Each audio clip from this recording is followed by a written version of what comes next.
common features. First off, this big part here, body. All right, body. Big hole, vertebral foramen. As we know, foramen means hole. This is where your spinal cord goes through, all the way up to the foramen magnum. The hole that goes through your occipital bone. Some, not all, will have the smaller holes, typically the cervical vertebrae area. This is going to be the transverse foramen. Then the thing that sticks out the sides, everybody has those in various shapes. These are the transverse processes. And then the one that actually sticks out the back of the back, if you will, that's going to be the spinous process. So all of these would be the spinous processes. Right, so, specifics for atlas and axis. Sorry. So this is atlas. This is the one that goes directly under the occipital condyles in the occipital bone. This stays with the skull. Both of those would then rotate on the second cervical, which is going to be the axis, like the earth on its rotating on its axis. And this point here is the odontoid process or dens. So this, along with the skull, would rotate and creates the ability to turn.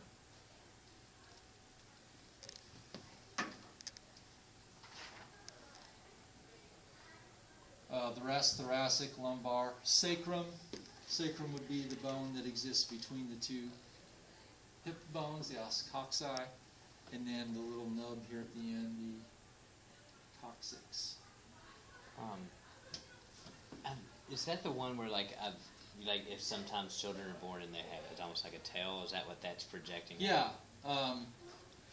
Get in trouble here in the great state of Tennessee, but evolutionarily speaking, this would be the remnant of that longer tail. Okay. And so sometimes, in terms of genetic expression, that might wind up being longer in some individuals. Rarely, but sometimes. You should edit that. No, I was It's thinking. okay, it's a private I was thinking, wasn't there a movie where a guy had a tail and that was it? There was, Wasn't and I it? can't I think don't. of It's what it probably a movie I'm not even supposed to watch. But That's what it was. That's Yeah, what it was? That's right. Yeah. There you go. I know my movies. All right. I didn't have a life for a while. He was like waiting for us to talk about it just so he could say it. Sternum. Sternum. This is the sternum. This is the manubrium.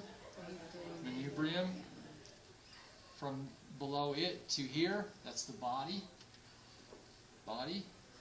And then the tip here, the xiphoid process. I may have mentioned CPR class. They tell you don't push down too far because you might snap the xiphoid off into somebody's heart, and clearly that's not good. great. So that's the sternum. Ribs, just realize that true ribs are those ribs which have a direct hyaline cartilage connection to the sternum. They have their own pathway. Right? So one direct link. Now down here it gets iffy, so I always pick like some of the lower connected ones. But what this implies, the false ribs are the ones that either have a shared pathway, in other words, use somebody else's hyaline to get to the sternum, kind of piggyback at some point, or is completely floating. So they're both considered false. Don't worry about numbers and all that stuff. I won't go there. Scapula. The scapula, the humerus, and the femur are three bones that I would like you to additionally know if they are left or right. Left or right. Remember, left and right, anatomical left and right is your left, your right. Alright, so if you see them pointing to something over here, you're like, oh, that's his left. That's left. Left is left. Right is right. So, how do we figure that out for the scapula? This would be the scapula. Well, use a little common sense. Say to yourself, okay, this sits on my back. Alright, which side's going to fit better on my back? The nice smooth side or this bumpy thing that's sticking out all weird like? a nice smooth side. So I know this would sit against the rib cage. Then the second feature is that this area here is your shoulder joint.